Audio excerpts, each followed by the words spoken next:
quando eu me lesionei, o primeiro que veio ali conversar comigo para me levantar a cabeça. Which player has taken you under their wing? Sonny. Sonny.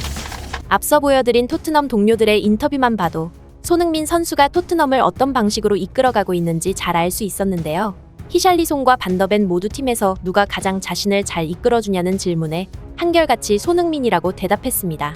히샬리송은 부상을 당했을 때 가장 먼저 다가와준 선수는 바로 주장 손흥민이라 대답했고, 반더벤은 손흥민에 대해 자신이 이적하고 가장 잘 챙겨주는 선수라고 언급하며, 주장은 필드 위에서나 필드 밖에서나 진정한 캡틴의 모습을 보여주어야 한다고 생각한다. 손흥민은 필드 위에서 매우 깔끔하고 필드 밖에서는 모두에게 동기부여를 시켜준다 라고 인터뷰하기도 했습니다. 한편 이런 뛰어난 손흥민의 리더십에 대해서 새롭게 분석한 기자가 있어 화제입니다. 토트넘 관련된 뉴스는 자타공인 공신력 1등이라고 불리는 알레스데어 골드 기자는 최근 기사를 통해 손흥민의 이 행동이 토트넘이 하나의 팀으로 뭉치는데 큰 역할을 하고 있다고 언급했습니다.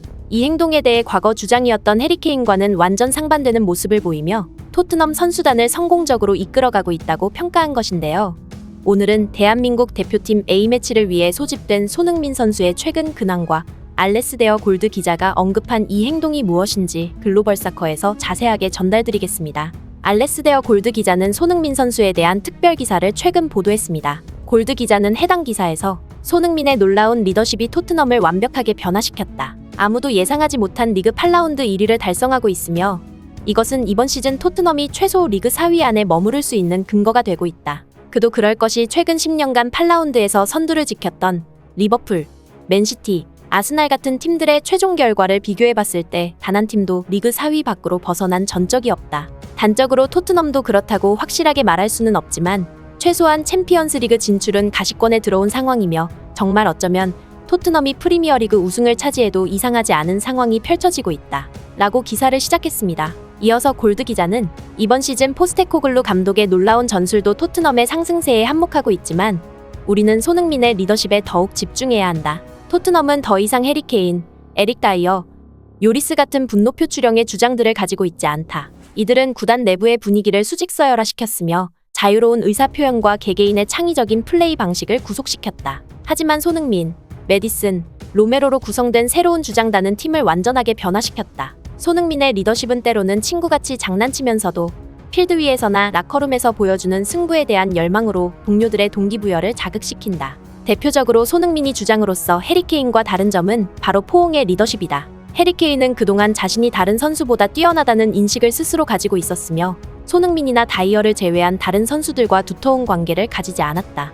기쁨을 나눌 때도 가벼운 악수 정도로 스킨십을 했으며 이 기사를 접하는 토트넘 팬들 중에 해리케인과 다른 선수들이 저녁 식사를 같이 한다거나 휴가를 같이 보냈다는 소식을 접해본 적이 있을지 모르겠다. 아까 말했듯이 해외여행을 같이 자주 다니던 에릭 다이어를 제외한다면 말이다. 하지만 손흥민은 동료 선수들을 진심으로 공평하게 대하고 있으며 경기 중 많은 스킨십과 포옹으로 동료애를 쌓아가고 있다. 축구라는 스포츠는 11명이 플레이하는 스포츠이기 때문에 선수 간의 의견 충돌은 있을 수밖에 없으며 이런 분쟁을 과거 요리스와 해리케인은 전혀 해결할 생각이 없었고 페리시치와의 다툼을 해결하기는커녕 요리스 본인이 손흥민과 충돌하는 모습을 보여주며 의미 없이 분노를 표출하는 것이 카리스마 있는 주장의 역할이라고 여기고 있었다. 하지만 손흥민은 화합과 동료애가 무엇인지 보여주고 있으며 토트넘 팬들은 이제 우리 팀도 자랑스런 주장이 생겼다고 말할 수 있게 되었다 라고 기사를 전달했습니다. 다들 아시겠지만 지난 주장단이었던 선수들은 토트넘에 좋은 영향을 주지 못했는데요. 다이어는 경기 중 손흥민에게 소리치는 모습이 자주 잡히기도 했으며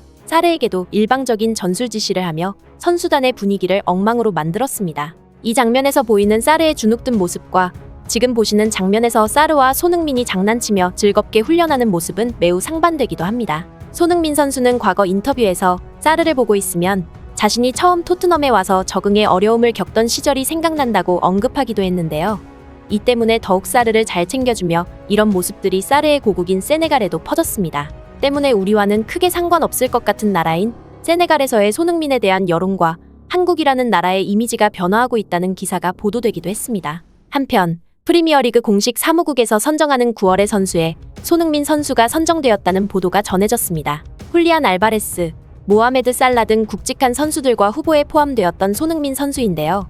프리미어리그 공식 사무국이 발표하기 전에 손흥민 선수가 9월에 선수로 선정된 이미지가 사전에 유출되면서 선정 사실이 조금 이르게 전달되었습니다.